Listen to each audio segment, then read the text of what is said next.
Just a quick word before we get into the thesis. What I am presenting in this video is the speechified version. So we wrote a full extended thesis and then we had to cut it down a lot to fit in a 20-minute speech. So what you're seeing is not my entire argument, but it is the summary and what I felt were the most important points to get across of my argument. The other crucial aspect of the senior thesis at Covenant is the thesis defense. So if you notice, about 20 minutes of the video is my presentation of the thesis, and then like 22 minutes of the video is actually me defending my thesis to a panel of judges who are asking questions about it. So I hope y'all enjoy that aspect of it as well. So with that being said, thank y'all for tuning in to my senior thesis, Joining the Fight Against Fake News, How to Effectively Search for Truth Online.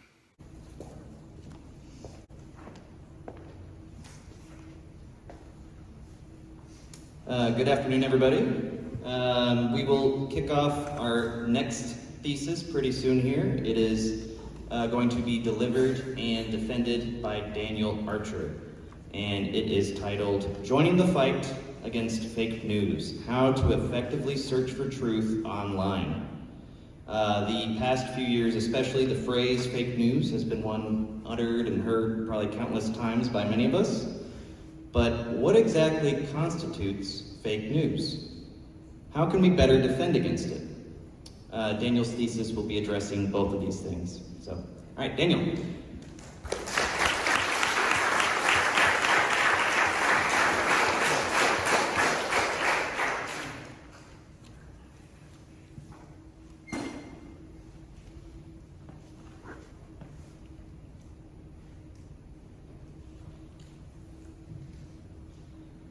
NASA scientists estimate that the Milky Way, the galaxy in which we live, contains at least 100 billion stars. The Milky Way is just one of approximately 10 billion galaxies in the observable universe. Assuming an average of 100 billion stars per galaxy, there are 100 billion trillion stars in the observable universe. There are 21 zeros in that number. And yet, there are more recorded bytes of data in our world than stars in the observable universe. Information is everywhere. The Internal Data Corporation, referred to as IDC, reported that there are currently more than 10 to the 22nd bytes of recorded data worldwide, with approximately half of that total coming in 2020 alone. A problem lies with such an increase in technology usage, though. We simply cannot keep up with the wealth of information presented to us and the velocity at which it comes. Again, the IDC reported that there were 55 billion trillion bytes of data being created, captured, or copied in 2020 alone. And that value is growing exponentially. Readers cannot keep up, and this overflow of information has widened the door for fake news. The term fake news is often thrown about with no clear distinction as to how the speaker defines it. This thesis will focus on fake news defined as misinformation. Falling for fake news is easier than ever, but readers can still research corroboration for the information they are reading. Our goal in research should be to identify truth and, ultimately, to discern its implication for our lives. For the purpose of this thesis, online truth is defined as true statements of fact, or what actions really transpired, as given by a source on the internet. The ideas of subjective truth and opinions trumping fact in American culture has lessened the reliability of online media, and thus damaged the relationship between medium and consumers. These ideas have consequences. As the American political scientist Francis Fukuyama observes, societies need a level of trust between members to function properly. Consumers must learn to rely on media while still researching properly to ensure the information they are receiving is true and accurately presented. Unfortunately, fake news persists, especially online, where verification of information is both difficult and time-consuming. Because of the current state of internet culture and its elevation of fake news, readers can best equip themselves in the search for truth online by reflecting on their relationship with online media, seeking out fact-based journalism, and further researching the subject matter in order to verify or disprove the information. Rather than first blaming media for distributing misleading information, readers should actually begin their search for online truth by examining themselves and their worldviews. The way one perceives the world, especially his perception of his relationship with others and media, will impact his reception of said media. Readers of information should reevaluate their mindset when it comes to their own biases and understanding of media reliance in order to best analyze online compositions and develop an appropriate relationship with media and its information. As previously mentioned, the exponential growth of information in our world is overwhelming. In an effort to more efficiently sift through all the data presented to us, we typically use mental shortcuts to quickly analyze and interpret the information we are receiving, often at the cost of verification and understanding. Especially regarding online journalism, one might read a headline or a few sentences, but will likely forfeit further exploration as to the support for that information. As a result, we typically make quick judgments regarding the text because of our preconceived notions of the subject, of research, and of even the media itself. We must evaluate ourselves and our preconceived notions. True, some media portray inaccurate and misleading information. However, we, the consumers, are also to blame for the spreading of misinformation. Falsehoods have the greatest impact when we are ready to believe them. It is when people are ready to believe the lie that it spreads like wildfire. We must self-evaluate our tendencies to better understand our biases and the dangers that holding on to them presents. Readers must not allow preconceived notions to blind them from considering other points of view. Not only is it necessary to self-evaluate our biases and tendencies, but we must also understand the tendencies of our technology as well. Differing online research tools, namely search engines, have different gatekeeping mechanisms, meaning they will produce different results. Furthermore, our social media networks and even many search engines track what we type and what we like. They use this information to dictate what is presented to us in the future, and are designed to only show us results that cohere with what we already enjoy or believe. Essentially, each one of us lives in his own online bubble. One expert, the chief of Oxford Information Labs, observes that we now exist in curated environments, and we don't realize how curated they are. This realization is extremely valuable. Without it, we can be blinded to objectivity regarding a subject when we regularly encounter articles that appeal to our values and beliefs. When we understand the online bubble in which we reside, we are consciously aware of the fact that we are likely coming across articles based on our preferences and perspectives that may conflict with the search for objective truth on the internet. The first steps readers ought to take when searching for truth online are to reevaluate their biases and their understanding of the relationship between online media and society. When one allows their biases to go unchecked, they are often blinded to objective truth and searching these preconceived notions. And technology responds to these preconceived notions. It is valuable to recognize these tendencies when considering truth and the truth value of online compositions. Upon evaluating themselves, their worldview, and their preconceived notions, readers should begin their search for truthful information online. However, traversing such a wide online terrain can be a daunting task. There are innumerable sources of information on the internet. Our most popular search engines produce millions of results in less than a second. Furthermore, different sources present data in different ways because they stem from different worldviews. In this tangled web of stories, it can be confusing as to where one should start. In an effort to pursue truthful sources and form accurate conclusions, Readers of information should first seek out more objective media, examining for transparent, understandable journalism. As it is unattainable to reach complete objectivity in media, the terminology of objective-based media can be understood to refer to journalism that actively strives after objectivity and comes close to it. The goal of objective media is to present information factually and fairly. Listening to objective-based media encourages one to view the issue from a perspective outside of their preconceived notion by first gathering the facts. It also equips readers with more knowledge of the event or issue before drawing conclusions. A key factor when evaluating the objectivity of a source is its transparency. Transparency in media means presenting all of the information relative to the topic. A transparent source demonstrates responsibility, sincerity, and accuracy, while a source that hides the truth hinders the helpful evaluation of the subject at hand. By providing relevant context in its entirety, transparent sources encourage objective evaluation of the topic. While compositions ought to seek transparency, they also must balance presenting the necessary information so as to not overwhelm their audience.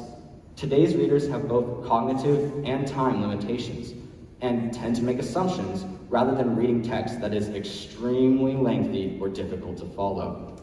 To combat this transparency paradox, sources should present their findings with plain language and formatting that is easily consumable to encourage readers to take the time to understand the data fully. By presenting information clearly, the source effectively communicates truth to its audience and enhances its credibility.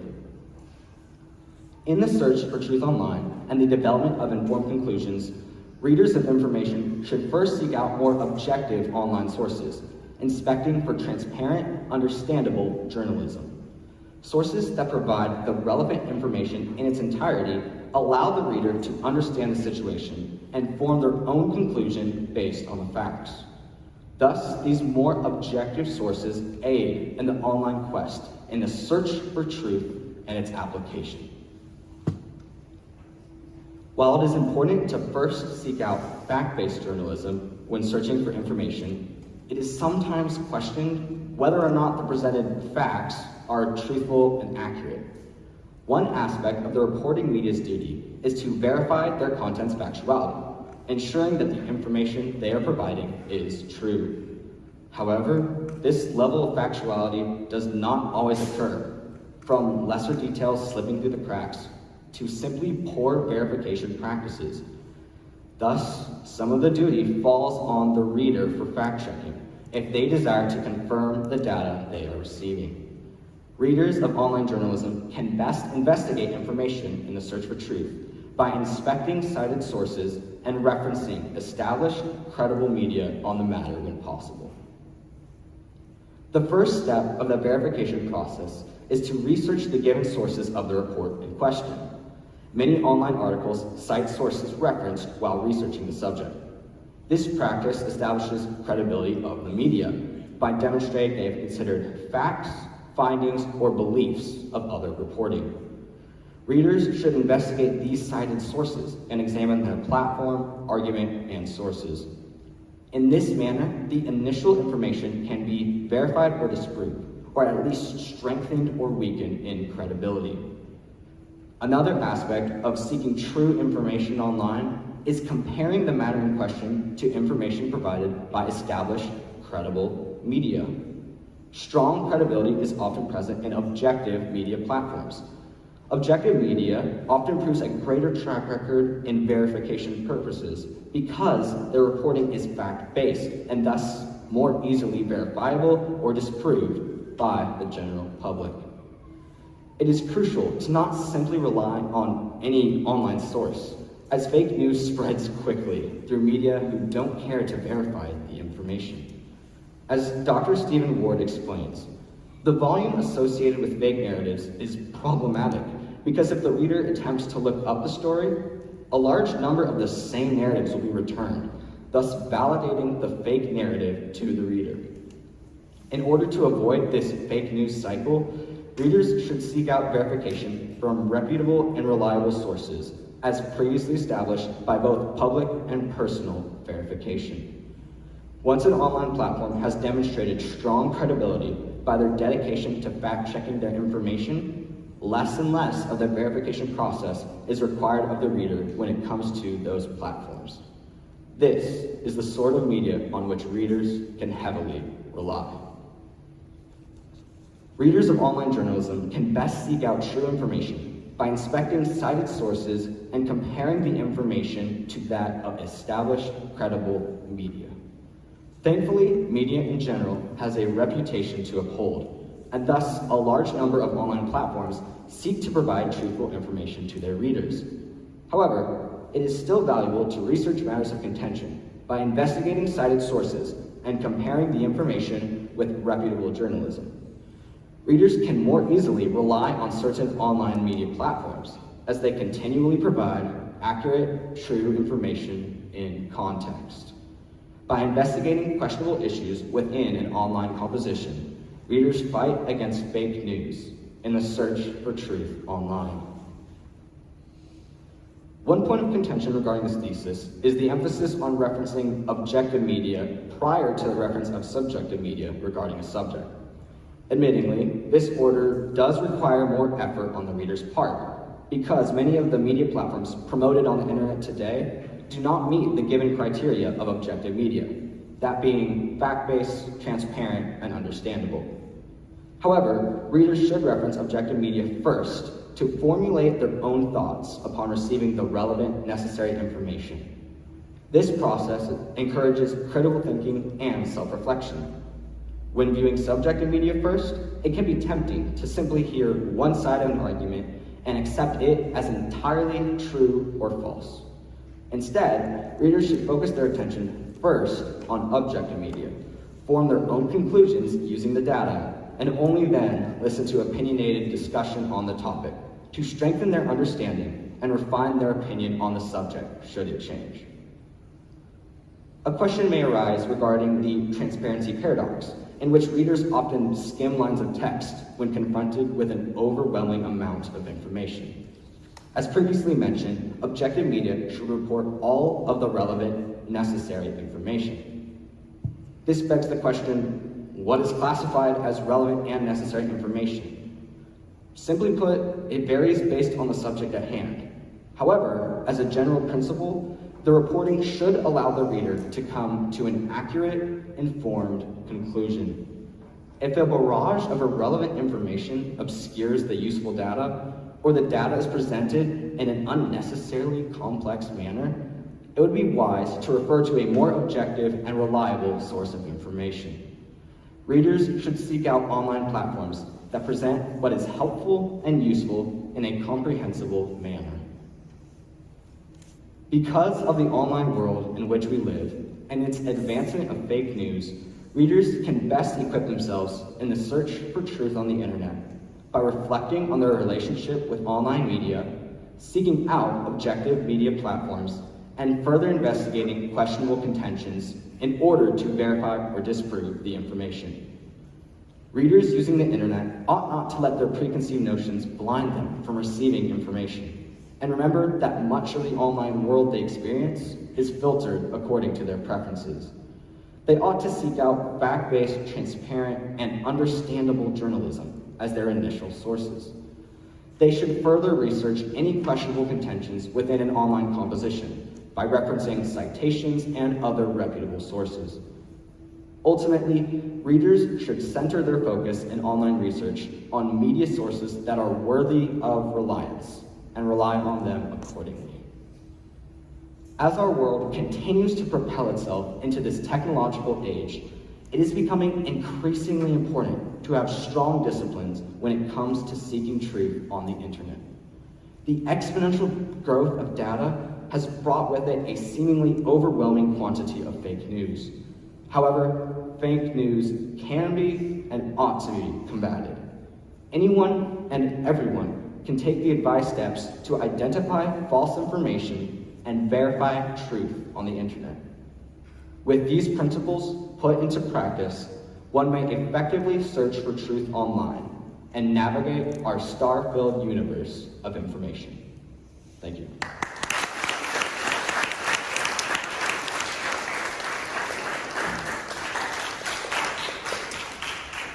Thank you, Daniel. My first question is, how have you personally benefited from researching this topic?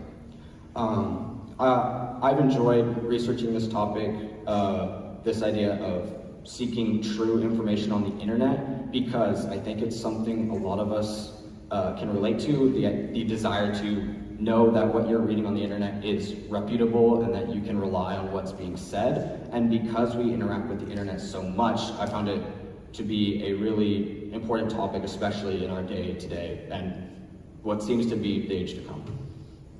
Thank you. Why do you think fake news has become so widespread in the past 5 years to a decade or so? I think fake news, can clarify, do you mean like just the concept of fake news or certain fake news topics becoming big?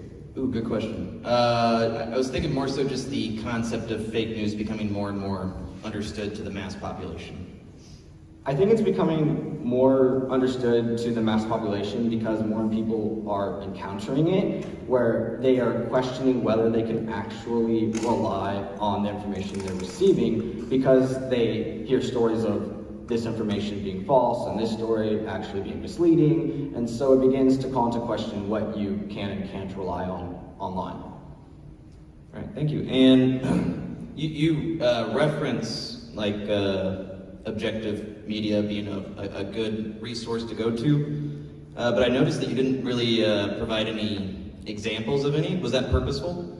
So I don't know that it was, I guess it was purposeful, but I think some like objective-based sources are things like, one that I found to be really helpful, obviously, was JSTOR, or the journal storage that we use for many of our theses at Covenant.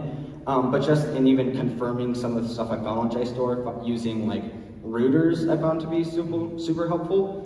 Rooters has a thing where they fact check their own information, and also information of other sources, especially social media, which I don't encourage using, but I found those two to be especially helpful in researching and then confirming information I found.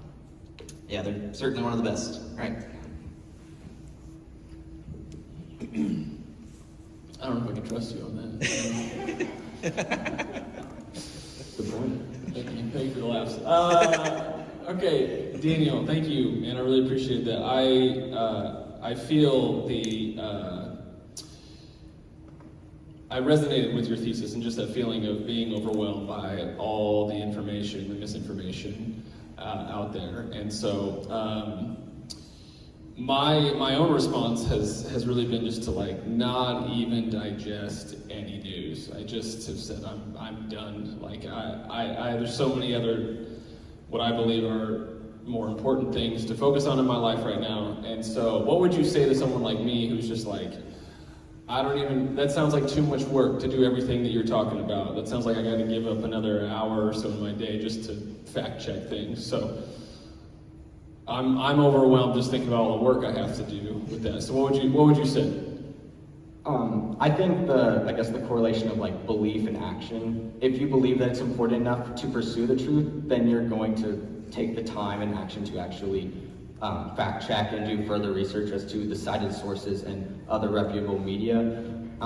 If you don't think that that's valuable, then you're probably not going to do it. So I guess I would start with encouraging the audience that information online can be valuable, and if it had no role to play in society, then my thesis would be kind of defeated, just right off the get-go. So I think that information on the internet is valuable. I don't think it should be negated completely for any means. So I think it is valuable, and thus we should take the time to better understand it.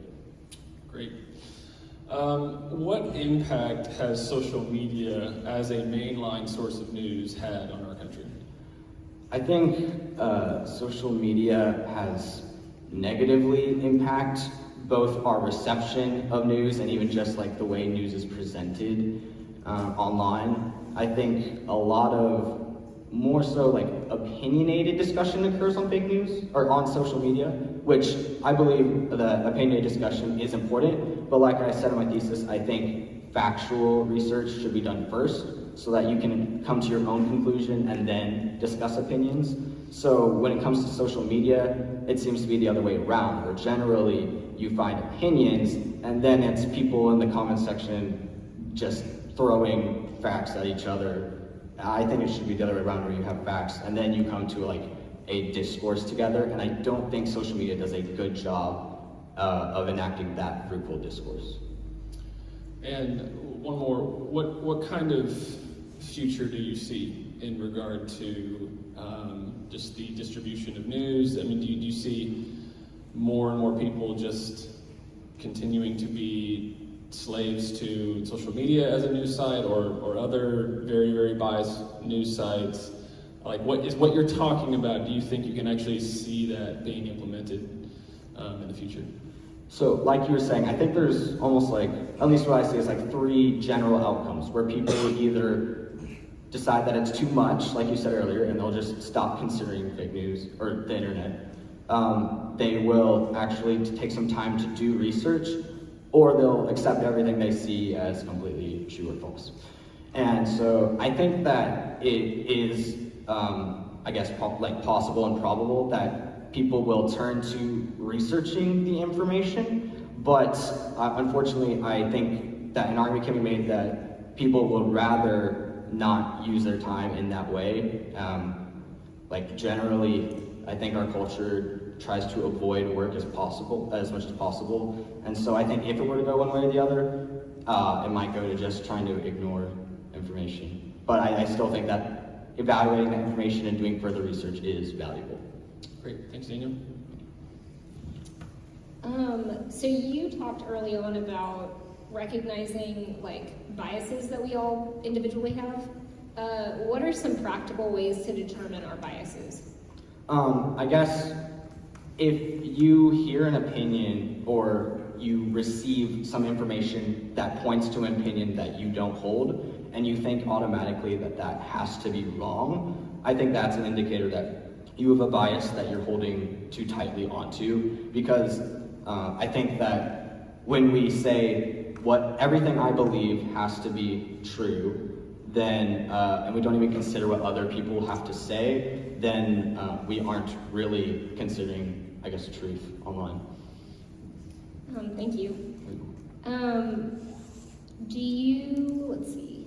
Oh, you also talked about understanding technology and kind of how it's wired to kind of feed us what we started with, I guess, or maybe like feed us according to our own interests and things. How do you get out of the technology bubble if certain things are being fed to you? One of the things that I would recommend is using, I guess, a variety of like search engines, so that way you're not just using the same one over and over again and it's feeding you similar results. I don't think that that's always bad to get similar results, but when you're trying to learn information for the first time so that you can then form your opinion on whatever this new subject is, I think it's valuable to get a variety of, I guess, facts from, I guess, different search engines. That way you're not just using the same one over and over again. So I would say using more than one search engine. Like, I wouldn't say just use Google or whatever other search engine you're wanting to use. How do you, like, what are some, I guess, like, gracious but maybe critical ways of engaging with people who are probably mostly dependent on, like, Facebook for news? I think that one of the things that I believe I discussed in my extended thesis is the idea that, like, I think when we like comment online and we try to combat fake news that way, that can be taken in a wrong way, even if we communicate as clearly as we think we can. And so I think it's better to, I guess, raise awareness in like the sphere in which you exist in real life, like outside of the internet.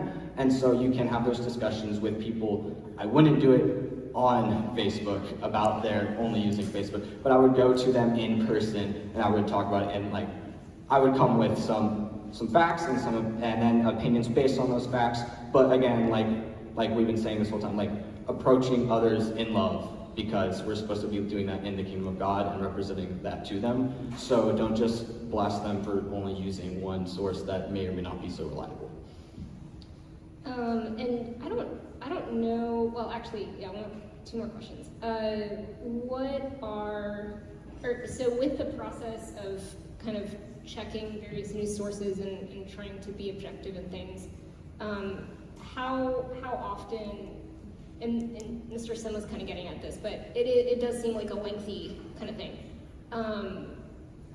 If you're trying to be like somewhat well-informed, like how often do you think that you would advise someone to like even engage with the news? Like how much is really necessary to be like a well-informed human being? Do you know what I'm saying? Yeah, so what I would suggest is focusing your time especially on certain sources, and then as those sources prove to be reliable, you spend less and less of your time doing more intensive research into that. That way you're more so relying on the source that you have deemed to now be reputable and reliable, and then you can rely on them more so in the future. So I would say like probably if you're doing it fairly intensively or regularly, like I would say like a month of like doing that kind of research, or if you're engaging with that source less frequently, maybe like 3 months, with this idea that once it has proven its reliability time and time again, you don't have to do that same intensive research unless there's something questionable that you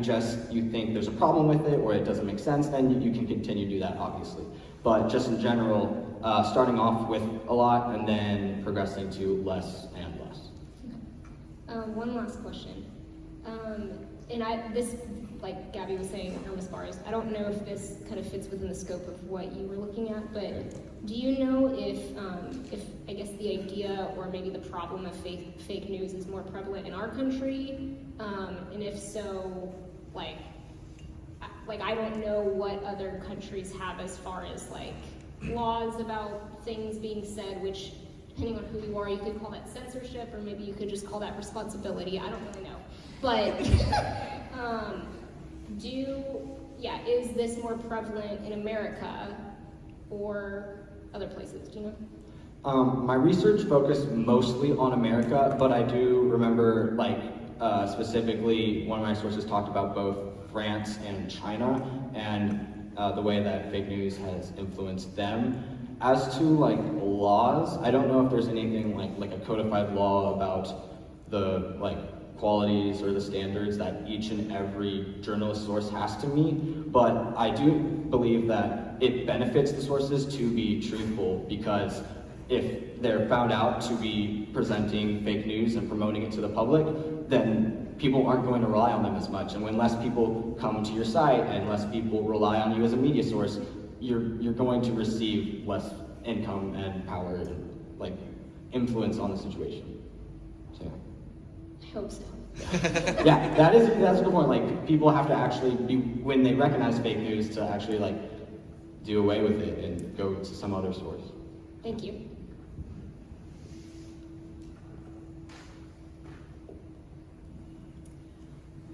First question, can you, for the misinformation is kind of your definition for fake news.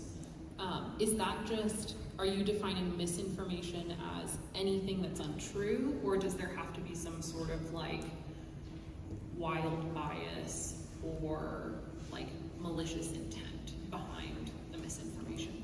My definition of misinformation initially, when I started the process, was just anything untrue, and that's, I guess, still what I mean by it, but I think many of my applications still apply if there is bias or a pushed agenda within the misinformation. Okay, good. So do you think it's ever valuable to share news on social media or to get your news from social media?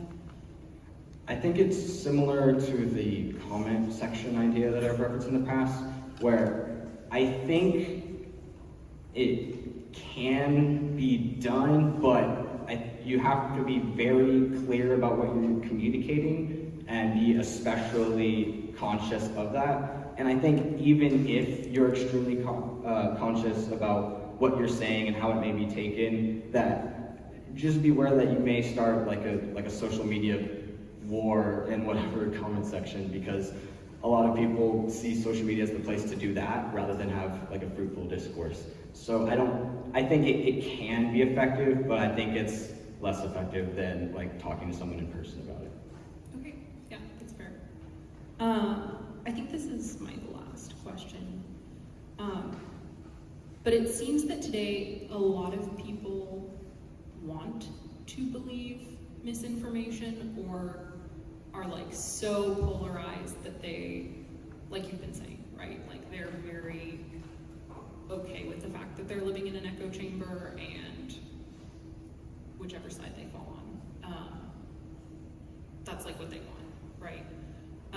What would you say to someone like that, or like try to engage in dialogue that would be persuasive, that maybe, you know, just because it's mainstream media doesn't mean that it's necessarily unreliable, or, you know, something to that effect?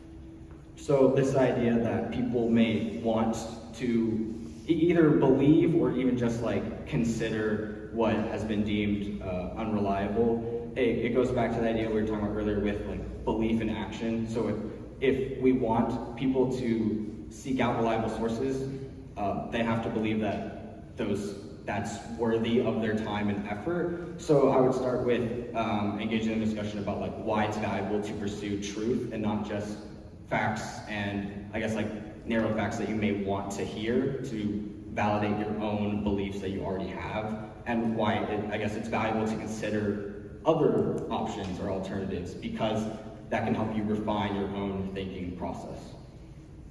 Okay, thank you.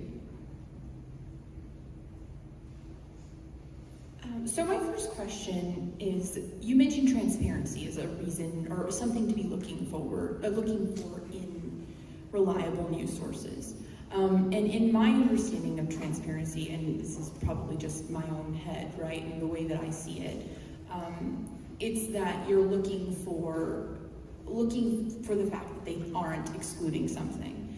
And that would be like looking for proving a negative, essentially. And that seems like an impossible task. So how, like, do you define it differently? How do you think of looking for transparency in any kind of source? I hope that made sense. Yeah, it makes sense. Okay. Yeah, so I guess like one of the a key factor in identifying transparency is something that we all do in our theses as we're taught at Covenant, is to include a refutatio. So this idea that you're proving that you have engaged with other ideas or facts or beliefs, but even with that knowledge, you still have this belief that you hold and you're going to argue. So I think if you find a refutation based essentially in an argument, that is like an incredible indicator, like this is a source that I can rely on because I know that they're going to show me information that goes against what they're saying, but ultimately they still have support for their belief. Awesome. Okay, thank you. Another question that's, I mean, sort of on the nitpicky side, is that you mentioned the like having an editor that is like saying that they've read over whatever it is that the article says. Essentially, I'm thinking like the editor has kind of a stake in the game, that they want to get your click, that they want to get you to read whatever article or whatever. So how does an editor help with proving that this thing is true or reliable? Yeah, so I guess the presence of an editor, I guess, shows better verification practices because you have multiple people checking the information, ensuring that it is factual. And to your point about what if they have a stake in the game and that they want people's clicks, I think that ultimately they'll get more clicks by being honest. I think you get clicks by having an attractive headline, but once you're found out to be presenting false information, people aren't going to rely on you as much. And so they're not going to come, ideally, they're not going to come to that source that is providing them fake news. So I think ultimately, if the editor and the writer are wanting attention, they're wanting those clicks, they'll actually continue with honest reporting rather than presenting fake news entirely. Fair enough, okay. One other thing. Oh yes, there it is. Should there be any accountability for fake news sources other than just the consumer, or is it just the job of the consumer? So that's one of the questions I've been considering, especially as of late. Like I've been saying, the impact of the consumer is felt in the media, where if they're not coming to the source, then the source isn't generating that income. I think it would be like a case-by-case basis as to what extent the law should have, if any, on the fake reporting, but I think in general the impact of the consumer should be enough to deter the source from presenting false information. Awesome. And this is kind of circling back to, or piggybacking off of what Mr. Stemma originally said, but I don't know, want to still ask that question. Would you, as an individual, rather a person be completely uninformed about a particular topic or be ill-informed about said topic? I think I would rather them honestly be uninformed, so that way we can encourage them to pursue like seeking out truth. I think that's honestly, I guess, easier, is if you don't have an opinion on it, to seek out what is true, rather than if you already have a, I guess, like wrong belief about something and you want to hold on to that. It's easier for you to seek out truth when you don't have enough information and you're ready and willing to admit that. Okay, thank you. That's all my questions. You done? Cool. All right, I got one more. What is your opinion on websites like Twitter and Facebook labeling certain links people share as false or misleading? I think that sometimes that can be helpful, but in general, I think it's like they're saying that this is fake news, but I think you should still do research as to whether it's actually fake. Like, I wouldn't just rely on Twitter or Facebook to tell me this information is untrue. I would actually do my own research as to that. So I think it can be helpful, but it's not always, and I would recommend doing your own research anyways. All right, I think that's it, you're done. So.